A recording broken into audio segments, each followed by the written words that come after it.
Bonjour à tous, Bonjour à vous. ravi de vous retrouver. Avant d'aller un peu plus loin, nous voulons vous dire merci. Merci parce que vous êtes de plus en plus nombreux à nous suivre sur Verset du jour Bonjour et à être fidèles à chaque rendez-vous. Alors un grand merci et que Dieu vous bénisse.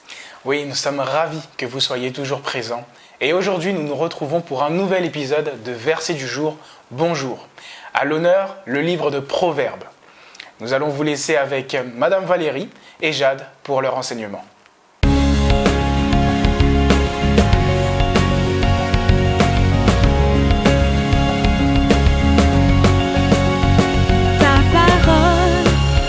Une lumière sur mon sentier, verset du jour, bonjour. Bonjour à tous. Bonjour tout le monde. Bonjour Jade. Bonjour Madame Valérie. C'est un plaisir de vous retrouver ce soir pour verset du jour, bonjour. Et effectivement, aujourd'hui, nous allons plonger nos regards dans la parole de Dieu avec un verset qui se trouve en Proverbes. Chapitre 3, en fait c'est 2 versets, voire peut-être plus, comme on aime beaucoup la parole de Dieu. On ne sait pas jusqu'où on ira, mais en tout cas, Proverbes, chapitre 3, versets 9 et 10. Je vais lire. Alors vous pouvez suivre avec nous. Honore l'Éternel avec tes biens et avec les prémices de tout ton revenu. Alors tes greniers seront remplis d'abondance et tes cuves regorgeront de mots. Exactement.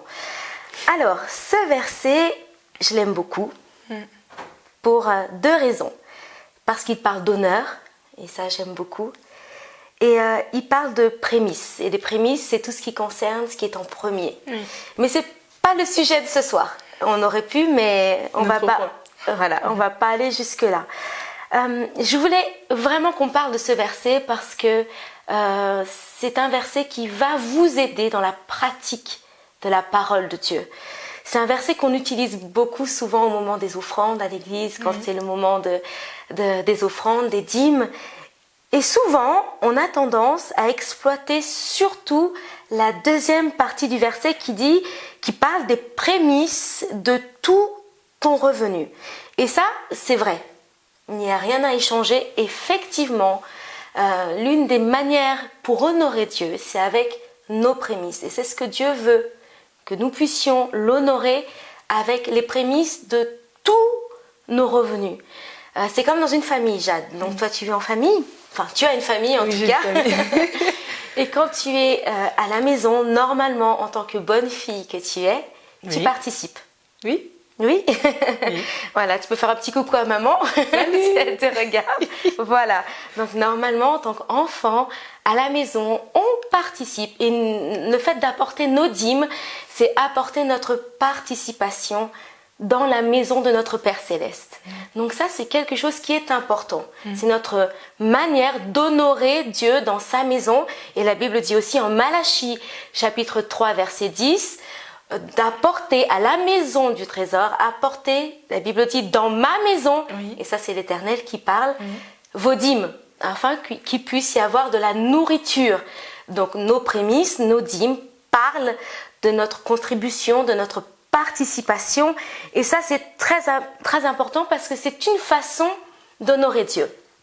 Et puis, il y a la première partie du verset que souvent on zappe. On zappe souvent, pourquoi? Parce que ça parle de biens. Qu'est-ce que c'est les biens exactement? Alors les biens, ça peut être pas mal de choses, parce que les biens, c'est ce que nous possédons, et on possède pas mal de choses. Et ce qui est drôle, j'ai envie de dire, ici, là, dans ce verset, c'est que finalement, les biens arrivent dans la première partie du verset. Et ce qui est en premier, normalement, on y attache beaucoup d'importance. Et pourtant, souvent, on met ça de côté. Certainement parce qu'on ne sait pas Je pense aussi. comment le pratiquer. Et Dieu nous demande de l'honorer avec nos biens, c'est-à-dire avec ce qu'on possède. Alors, je ne sais pas, peut-être que toi, qu'est-ce que tu possèdes? Des vêtements? Oui, j'ai des vêtements, des baskets. De belles baskets? De très belles baskets. Que tu aimes beaucoup? Beaucoup. Voilà. Qu'est-ce qu'on peut posséder? Une voiture? Oui. Des biens matériels. Voilà. Une maison pour certains. Une maison. Ou d'autres choses, des bijoux. On a des possessions, on a des biens. Oui. Et Dieu veut que nous puissions l'honorer avec nos biens. Et quand on regarde un peu le contexte, parce que vous êtes à verset du jour bonjour, et bien évidemment, il faut un petit peu de profondeur dans ce que nous sommes en train de dire. Quand on regarde le contexte, Salomon était en train d'exhorter au fait de craindre l'Éternel. Si vous lisez le verset 7, pardon, vas-y, je t'en prie, vas-y, Ne lis-le. sois point sage à tes propres yeux, crains l'Éternel et détourne-toi du mal. Voilà. Et quelques versets en dessous, Salomon nous parle du fait d'honorer l'Éternel avec nos biens. Alors, comment est-ce que j'honore l'Éternel avec mes biens? Parce que tu emmènes tes baskets à l'église et que tu les mets dans la boîte des offrandes? Non, c'est ce que je me demandais. Voilà, ça va être un petit peu compliqué. Comment on peut faire? Voilà, j'imagine mal. Voilà, on vous demande de vous lever dans l'église et tout d'un coup tout le monde enlève ses chaussures. Seigneur, j'apporte mes biens dans ta maison et je vais te... Non, c'est pas ça. Dieu veut que nous puissions mettre nos biens à son service. Et c'est ça le fait d'honorer Dieu avec nos biens. Tout ce que nous avons entre nos mains, que ce soit des biens du point de vue matériel ou que ce soit des talents que nous avons, Dieu veut que nous puissions l'honorer. Comment? En mettant ce que nous avons à son service. Et la seule raison pour laquelle Dieu veut que nous ayons des biens en notre possession, c'est pour le servir. Ce n'est pas pour des fins personnelles. Ce n'est pas à cause de notre convoitise qui nous demande d'avoir toujours plus et toujours plus et toujours plus. Par exemple, Jade, je sais que toi, tu es entourée de jeunes. Oui, beaucoup. Souvent, ils veulent le dernier téléphone. On veut toujours plus grand. On veut toujours plus. Maintenant, aucun problème là-dessus, parce qu'il ne faut pas non plus tomber dans la religiosité. D'ailleurs, les gens religieux, souvent, ils éliminent la première partie du verset parce que ça parle de biens. Mais Dieu veut que nous ayons des biens seulement si nous l'honorons avec nos biens. Donc, pas de problème. Tu veux le dernier iPhone? Qu'il en soit ainsi. Par contre, tu honores Dieu avec. Et c'est là qu'on rentre dans une autre catégorie. C'est là qu'on passe de la convoitise, c'est là qu'on passe à se faire plaisir à soi, au service pour Dieu. Donc Dieu n'est pas contre le fait que vous ayez des voitures. Si tu fais du covoiturage avec. Dieu n'est pas contre le fait que tu aies une belle maison, Jade. Si tu as un GF, nos biens doivent servir à Dieu. Et c'est ça, honorer Dieu. Donc j'honore Dieu avec mes dîmes. Ça, c'est sûr, c'est incontournable, inévitable, je l'ai compris. Et je veux le faire parce que j'apporte ma contribution dans la maison de Dieu.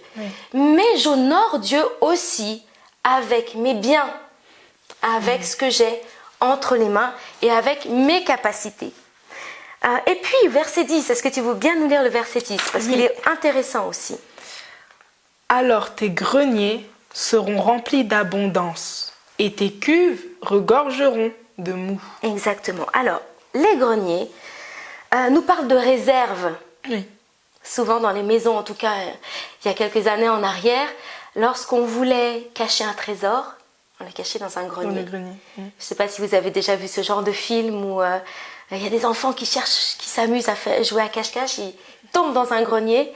Ils arrivent dans un grenier et tombent sur un trésor. Et là, tout le film commence à arriver. Ou alors, vous achetez une maison. Quand tu vas acheter ta maison, vérifie dans le grenier. On ne sait jamais ce que tu peux trouver parce qu'à l'époque, on rangeait les choses de valeur dans les greniers. Et puis, la Bible nous parle aussi de cuve. Et un synonyme pour le mot cuve, c'est le mot citerne. Et ça, c'est intéressant parce que Dieu nous a dit en début d'année de creuser des citernes. Et je crois que si on applique la parole de Dieu, nos citernes seront remplies. Ça, c'est sûr. Ça, c'est la dîme. Dieu ne ment pas. Si nous apprenons à pratiquer la parole de Dieu, si nous apprenons à honorer Dieu avec nos biens et à amener dans la maison du trésor nos dîmes, nos cuves, nos citernes, les fameuses citernes, seront remplies d'abondance. Et puis, je voudrais qu'on termine en passant par une parabole qui se trouve en Matthieu chapitre 25. Et ça, c'est la parabole des talents. Alors, on ne va pas lire toute la parabole parce qu'il faudrait plus de temps pour le faire. Mais pour résumer, donc c'est la parabole des talents avec des serviteurs et leur maître Le premier des serviteurs, Jade, combien de talents avait-il? Il en avait 10. Non. Ah non, pardon. Pardon. Il en avait 5. 5. Et lorsque son maître est C'est venu, ça. il en avait multiplié. C'est bon, vous pouvez liker. Elle a compris. Pardon. Donc il en avait 5. Oui. Et effectivement, le deuxième serviteur en avait 2. 2. Et le dernier en avait 1. Les 2 premiers, donc effectivement, comme tu l'as brillamment expliqué, le premier serviteur a multiplié ses 5 talents. Et quand le maître est revenu, il lui a dit: Maître, tu m'en as confié 5, je te ramène 5 de plus. Oui. Et le maître a dit: Bon et fidèle serviteur, rentre dans le repos de ton maître. Le deuxième en avait 2. Il les a multipliés. Lorsque le maître est revenu, il a dit: Tu m'en as confié 2, je te ramène 2 de plus. Et le serviteur: Bravo, tu as tout compris. Les 2 biens que je t'avais confiés, tu les as multipliés, tu m'en as ramené 2 de plus. Le dernier serviteur, lui, n'en avait qu'un. Et on peut se dire c'était le plus simple. C'était celui qui en avait le moins. Donc c'était quand même inévitable. C'était sûr qu'il allait pouvoir au moins en ramener 2. Et pourtant, le dernier serviteur a eu peur et il a caché le bien. N'oubliez pas ce dont on est en train de parler. On parle de bien. Il a caché le bien que Dieu lui avait confié. Et là, le maître n'a pas été content avec lui. Et là, j'aimerais que tu lises le verset 30. Alors, et le serviteur inutile, jetez-le dans les ténèbres du dehors, où il y aura des pleurs et des grincements de dents. Donc, en fait, ce serviteur, il a été jeté en enfer. Il a été jeté en enfer. Et si tu relis, tu verras pourquoi ce serviteur a été jeté en enfer. Parce qu'il a été inutile. Inutile. Honore l'Éternel avec tes biens. Rends-toi utile. Et c'est incroyable. C'est fou parce que j'ai relu cette parabole. J'ai relu ce verset en Proverbes, chapitre 3, verset 9. Et là, tout d'un coup, le lien, la connexion s'est faite. Lorsque Dieu nous parle d'honorer, et c'est ce qui s'est passé avec les premiers serviteurs, ils ont honoré leur maître. Comment? En multipliant, en rendant utile leurs biens, ce qu'ils possédaient. Et c'est la seule raison pour laquelle Dieu veut que nous ayons des biens en notre possession, c'est pour l'honorer. C'est pour se rendre utile à son œuvre. C'est pour nous rendre utiles à sa cause. Et je crois fermement que si nous sommes utiles à l'œuvre de Dieu, Dieu ne manquera pas de nous confier ses biens. Par contre, Dieu est sévère avec ses serviteurs. Et ça, on ne peut pas le nier, c'est la vérité. Autant Dieu a pardonné à la femme adultère, et pourtant c'était grave. C'était très grave. Il a pardonné à cette femme qui était normalement condamnée à mort. Condamnée à mort. Et il lui a dit: va, ne pêche plus. Dieu a pardonné au fils prodigue. Il est parti. Il savait ce que son père attendait de lui et il a désobéi délibérément. Il a liquidé toute sa fortune. Il est parti, il a fait du n'importe quoi et puis il est revenu, il a été pardonné. Pourtant, ce serviteur-là n'a pas été pardonné. C'est étonnant parce que ça a l'air moins grave. Ça a l'air moins grave. Ça a l'air moins grave. Mais quand on étudie la Bible, la parole de Dieu, et qu'on apprend à regarder la vie avec les yeux de Dieu, on comprend au-delà de la première couche. Et verset du jour, c'est pas un endroit où on cherche une révélation de plus. C'est pas du tout ce que je cherche à faire ici. Je cherche simplement à rendre accessible la parole de Dieu et à vous aider surtout à la pratiquer. C'est ce que je cherche à faire ici. Et j'ai pas pu m'empêcher de penser à Lucifer. Lucifer qui avait tellement de dons, qui avait tellement de talents, qui avait tellement de biens. D'ailleurs, il était l'ange à qui Dieu confiait des biens, des cadeaux, afin de les remettre aux autres.